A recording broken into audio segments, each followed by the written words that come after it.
कृष्ण हरो ज्ञान दो भगवन दर्द की दवा। हेलो दगड़ियों, नमस्कार। मैं गणेश कांडपाल उत्तराखंड के पिथौरागढ़ जिले से जाग उठा उत्तराखंड डेली ब्लॉग में आपका हार्दिक स्वागत अभिनंदन करता हूं। दोस्तों, आज आपको ले चलता हूं भागवत कथा की ओर। भागवत कथा का आयोजन हो रहा है शिव मंदिर शनि मंदिर पांडे गाँव। आपको पांडे गाँव पहुँच के अब भागवत कथा का आयोजन दिखाते हैं। आप ब्लॉग में बने रहना। ब्लॉग अच्छा लगेगा तो लाइक सब्सक्राइब शेयर कमेंट अवश्य करना। धन्यवाद। ब्रह्मा जी के स्वाद लेने के बाद फिर ब्रह्मा जी ने इस फल को नीचे को उतारा तो नारद की झोली में अटक गया। नारद की झोली से नीचे आया तो व्यास जी की शाखा पर लटक गया। व्यास जी की शाखा से नीचे आया तो सुखदेव जी के माध्यम से आज हम संसार के कली कलुषित प्राणियों को इस फल की प्राप्ति होने के कारण असंख्य दुष्ट जीव भगवान में लग गए हैं। हम जैसे पामर जीव, हम जैसे पापी जीव भागवत को सुन करके शांत बन गए। कि भागवत की अद्भुत महिमा है। श्री भागवत भगवान की जय। इसे पिबत भागवतम रसमालयम। इसलिए फल में रसी रस भरा हुआ है और इसलिए इस रस को हो रहो, बार बार पियो। आप कहेंगे महाराज कब तक पिए? अभी घंटागढ़ मंदिर में हुआ, अभी यहाँ हुआ, अभी वहाँ हुआ, अभी पबडियों में भी हुआ, तो 2-3 साल हो गया। तो ये कथा लगातार चलती ही रहती है। तो आप कहेंगे महाराज कब तक इस फल को पिए, कब तक एक ही चीज को बार बार सुने? 1 सेकंड पहले जो जल बह करके चला गया, दूसरे सेकंड में फिर वो जल नहीं है, फिर नया है। ऐसे भागवत की कथा की भी महिमा है। इसको जितनी बार सुनोगे कुछ न कुछ नई चीज हमें प्राप्त हो जाएगी। कथा कभी पुरानी होती ही नहीं है। सिर्फ कथा का अर्थ क्या है? कम सुखम आनंदम आह्लादम उदयती इति कथा। जो हमारे हृदय में आनंद और आह्लाद उत्पन्न कर दे उसी का नाम कथा है। जो हमारा मनोरंजन कर दे उसका नाम कथा नहीं है। मनोरंजन तो थिएटरों में भी होता है। मनोरंजन तो लोग कहीं भी ढूंढ लेते हैं बाजार में, लेकिन आनंद और आह्लाद जो उत्पन्न होता है वो भगवान के दर्शन, भगवान और भगवान के चरणों में जो भाव रखते हैं उन्हीं सबको नहीं बुलाया।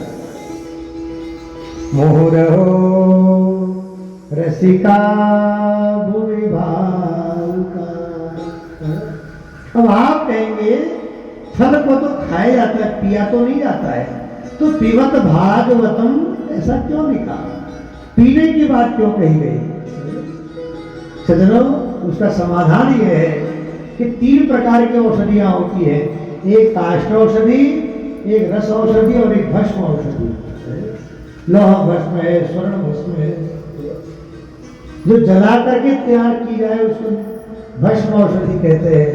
और एक है रस औषधि, जो लकड़ी को, दवा को घिस करके उसका रस बनाया जाए। इसलिए इसलिए उसको चम्मच में घोल करके पिलाया जाता है।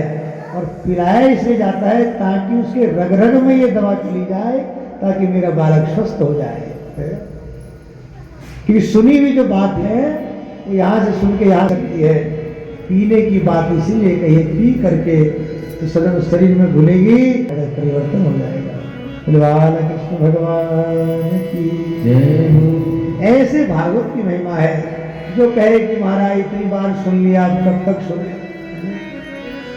अपने राम ने तो सदनों एक ही जगह, एक ही मठ, एक ही मंदिरों में कई ऐसी जगह है जहां 15-15 साल से लगातार हम कथा कर रहे हैं। तब भी आज तक लोगों ने ये नहीं कहा कि महाराज अब तो हम ही कहते हैं उनसे कि भैया आप कथा बातें बदल दो, किसी दूसरे को बुलाओ। ज्यादा हो गया, 10-12 बार हो गया है। कई ऐसी जगह है। काशीपुर में ही, जहाँ से हमारे जोशी जी लोग आए, काशीपुर में ही कितनी जगह है ऐसी है, जहाँ वैशाली कॉलोनी काशीपुर में पड़ती है, जहाँ कम से कम 7 से 8 कथा कर चुके हैं। अभी 27 अक्टूबर से लेकर के शायद 4 या 5 नवंबर तक राम कथा फिर उस मोहल्ले में होगी। फिर फिक्स हो गया। अभी फिर उन लोगों का ऐसा विचार बनाया महाराज जी एक बार और हमने कहा भैया रस विशेष जा नातिन नाई जिन हरि कथा सुनी नहीं काना श्रवण रंध्र भवन समाना। परमात्मा की कथा के लिए जो ये कह दे बार बार सुन लिया, इसका मतलब ये है सज्जनों, उसने इस कथा के रस को भी जाना ही नहीं है, उसको इस कथा के रस का भी स्वाद मिला ही नहीं है। जो इस रस को प्राप्त कर लेगा वो इस रस को बार बार पिएगा, तो कभी नहीं कहेगा कि महाराज बहुत बार हो गया दूसरी कथा। कितनी ऐसी जगह राजस्थान में हम लोग जाते हैं कथा करने के लिए, वहां भी 2-3 बार हो गई। अभी 3-4 दिन पहले फिर करते महाराज एक बार ये गए तो धर्मम शरणम गतः, धर्म किसकी शरण में गया। इसलिए सज्जनों धर्म की स्थापना करने के लिए भगवान युग युग में अवतार देते हैं। क्यों? उसका कारण मैंने आपको बताया। विप्रधेनु सुर संत हिता लीन मनुष्य अवतार। विप्र, धेनु, सुर और संत, ये चारों की रक्षा करने के लिए भगवान अवतार लेकर जाते हैं। ब्राह्मणों का अपमान भगवान एक बार अपना अपमान सहन कर लेते हैं, पर अपने प्राण प्यारे भक्तों का भगवान अपमान सहन नहीं करते हैं। हम किसी साधु संत ब्राह्मण का अपमान करें तो वो ब्राह्मण भले ही सहन कर लेगा, वो साधु भले ही सहन कर लेगा, पर उसके अपमान को मेरे ठाकुर सहन नहीं करेंगे। उसके अपमान को भगवान सहन नहीं करेंगे।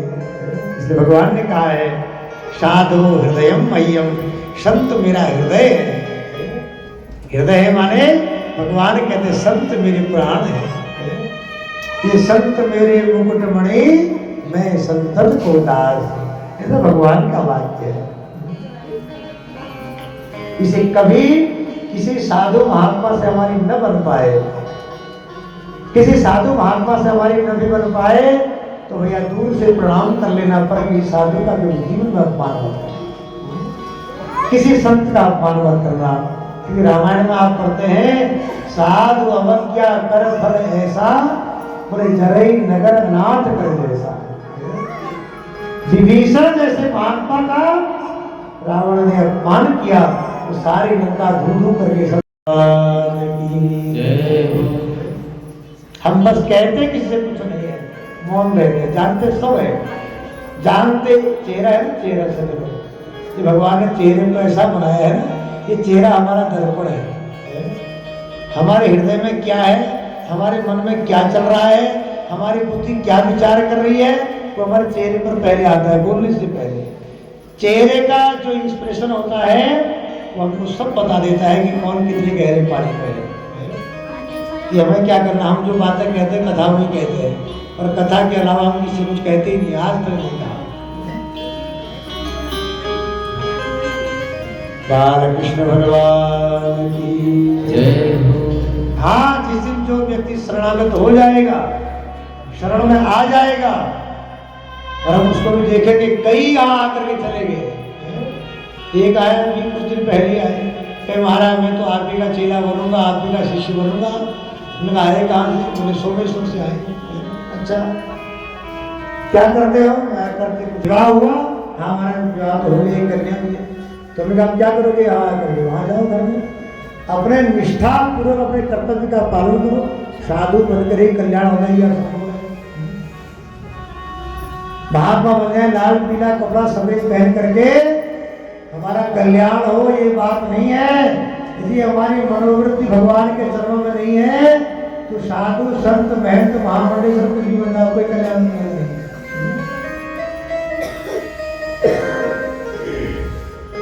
कल्याण होगा भगवान की उपासना से, कल्याण होगा भगवान के चरणों में प्रेम करने से, कपड़ा लगाने से पूछते हैं। कृष्ण भगवान की जय हो। कितने हमारे पास शुरू से आए महाराज, हम आपके चेला बनेंगे, आपका शिष्य बनेंगे। तो हमारे यहाँ कोई परंपरा तो है नहीं कि माइक से कह दें। कितने लोग आए हमारे में, कितने आए, महाराज शिष्य बनना है, आपसे मंत्र लेना है। हमने कहा भाई ठीक है, कोई बात नहीं, परिपाटी नहीं है कि माइक से बोले भैया हाँ कल मंत्र लेने वाले आ जाना सवेरे 9 बजे, 500 का लिफाफा ले आना है। ऐसी परंपरा हमारी नहीं है। हमारे गुरु जी के चरणों में तो बरसों रहना पड़ता है, तब जाके मंत्र लेते हैं। हमारे गुरु जी ने हमको 9 साल के बाद मंत्र दिया है। हमारे कृष्ण जी बैठे हैं भगवान के लोग, 9 वर्ष के बाद महाराज ने हमको दीक्षा दिया है। महाराज जी रानीखेत में कहते और एक एक टमाटर को हाथ लगा के देखते, सड़ा तो नहीं है, गला तो नहीं है, छेद तो नहीं है, कीड़ा तो नहीं है। 20 रुपए के टमाटर को हाथ लगा के एक एक देखते हैं। तो हम तुमको अपना शिष्य बनाएंगे। तो एक बार तुमने कहा महाराज मंत्र दे दो, और हमने कहा मंत्र, खेल तमाशा नहीं है सब। मंत्र लेना कोई तमाशा नहीं है। हमने कोई शिष्यों की संख्या भी नहीं बढ़ानी है। 14 साल हो गया, अभी एक चेला नहीं बनाया है। और आए बहुत, कितने लोग आए कि महाराज मंत्र दे दो, हमने आपसे मंत्र ले लिया। और फिर कुछ साल बाद हमें पता लगता है वो तो कहीं और नहीं। ठीक है, जहाँ आपका गुरु भाव बने वहां से ले लो, पर पहले गुरु को भी जान लो। कलयुग ऐसा, तो गुरु को भी जान लो, गुरु को जान के पानी पियो छान करके, एक कहावत भी आती है। गुरु कहते किसे हैं? गुरु वही जो हरि मिलावे, गुरु वही जो विपिन बसावे, इन करनी गुरु न कहावे। एक साल का चेला गुरु को बोल गया, गुरु चेला को बोल गया। एक दिन यहाँ गए कहीं शंकर जी का मंदिर, वो थल केदार के नीचे का वहाँ का नाम है। वहाँ एक दिन गए तो एक वृद्ध व्यक्ति वहाँ हमको मिले, और बढ़िया सफेद रंग का वो जो कुंड है, तिलक होने लगा है, तिलक लगाया हुआ मिले। तो हमको तो श्रद्धा जाती, मैंने कहा भाई पिथौरागढ़ में ऐसे कोई व्यक्ति मिल गए तिलक लगाया, बड़ा तिलक। तो हमने उनसे पूछा, ये साथ में सभी हम लोग थे। हमने कहा भैया, हमने कहा दादाजी राम राम। बोले राम राम। देखा सर महाराज, हमने कहा आप खड़ा तिलक लगाए हैं और आपको देख के इसलिए श्रद्धा कर गई कि आप कहीं से जरूर दीक्षित है। कि हाँ हमारा दीक्षा तो लिया था 5-6 साल पहले, कोई महात्मा यहाँ आए थे और कोई कथावाचक आए थे, उनसे हमने दीक्षा ले लिया। हमें कौन थे, कुछ नाम वाम है तो सबको लगभग भारत के इतने बड़े से बड़े महापुरुष 25 वर्षों में सबके चरणों में, सबके पास जाने का, रहने का सौभाग्य मिला है। तो क्या नाम है? तो नाम तो महाराज पता नहीं क्या है। यहाँ कथा करने के लिए आए थे, माइक पर घोषणा कर रहे थे कि मंत्र लेने वाले कल आ जाना। तो हम भी चले गए, हम भी चले गए। न गुरु का नाम पता, गांव पता, न गुरु का स्थान पता है। तो गुरु करो जान के, पानी पियो छान के। आजकल माइक पर ये मंत्र ले लो कहने वाले बहुत आएंगे शहरों में, आ भी रहे हैं, हम देख भी रहे और सुन भी रहे हैं। सही दीक्षा लेनी चाहिए। क्षत्रिय घर का साधु होता है तो उसको ब्राह्मण घर से दीक्षा ले, और ब्राह्मण को तीनों वर्णों को दीक्षा शिष्य बनाने का अधिकार है। क्षत्रिय घर का यदि कोई साधु है तो ब्राह्मण को दीक्षा देने का अधिकार नहीं है। शास्त्र की मर्यादा है। यहाँ बहुत सारे विद्वान लोग आए, एक शब्दों झूठ बोल रहे हैं। हमारे स्वामी रामसुदास जी महाराज ऋषिकेश के थे, वैश्य घर के थे। तो एक बार वरुण वाले महाराज जी ने कहा कि महाराज जी आप इतने उच्च कोटि के महापुरुष, दीक्षा दीजिए ना लोगों को। तो स्वामी रामसुदास जी ने कहा, आज तक बचपन के 12 साल से संत बने, जग नाक सिकोड़े गोविंद भला अन मांगे राम गले लगावे, ये तो बिरला जन कोई जाने। मांगे से जगन्नाथ सिकोड़े और गोविंद भला न माने। भगवान को मांगने की परंपरा अच्छी नहीं लगती है। अन मांगे राम गले लगावे, ये तो बिरला जन कोई जाने।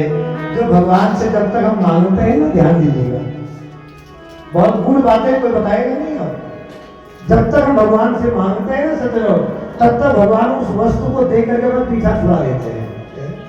जैसे कोई छोटा बच्चा रो रहा हो तो माँ उसके हाथ में प्लास्टिक की गैस देते हैं, बेटा वो बालक क्यों हो जाता है, या माँ उसके हाथ में घुंघरू दे देगी, बालक क्यों हो जाएगा। तो ऐसे ही जब हम भगवान से मांगते हैं तो भगवान उस वस्तु को देख करके अपना पीछा छुड़ा लेते हैं कि ले भैया तेरे को गाड़ी चाहिए, मेरी गाड़ी ले ले, कोई बात नहीं, मकान चाहिए मकान ले ले, अपना पीछा छुड़ा लेते हैं। और जब भगवान से हम कहते हैं ना कि प्रभु हमें कुछ नहीं चाहिए, अर्थ न धर्म न काम रुचि, गति न चाहो निर्वाण, निर्वाण माने होता है मोक्ष पद में नहीं चाहिए। हम लोग आरती में गाते हैं अर्थ न धर्म भगवान की। इसे ईमानदारी से भगवान की उपासना करोगे, ईमानदारी से भगवान के चरणों में लगे रहोगे, तो भगवान भैया जब चोर, झूठ बोलने वाले का, चोरी करने वाले का पेट भगवान भर रहे हैं, तुम भगवान की उपासना करोगे, तुम्हारा पेट थोड़ी नहीं भगवान भरेंगे। तो ये भगवान की लीला है। तो भगवान कहते कुछ नहीं चाहिए, तो भगवान कहते तू मेरे को ही अपने पास रख ले। तो भक्त हमारे पग धरे, नीति है, भक्त हमारे पग धरे, वहां धरू में हाथ, सदा संग लागत फिर। दोस्तों आज का ये ब्लॉग अब यहीं तक रखता हूँ। ब्लॉग काफ़ी लंबा हो चुका है। मिलते हैं अगले ब्लॉग में। इसका पार्ट 3 कल आपको देखने को मिलेगा। आप ब्लॉग में बने रहना। ब्लॉग अच्छा लगेगा तो लाइक, सब्सक्राइब, शेयर अवश्य करना। धन्यवाद। जय भारत, जय उत्तराखंड, जय देवभूमि।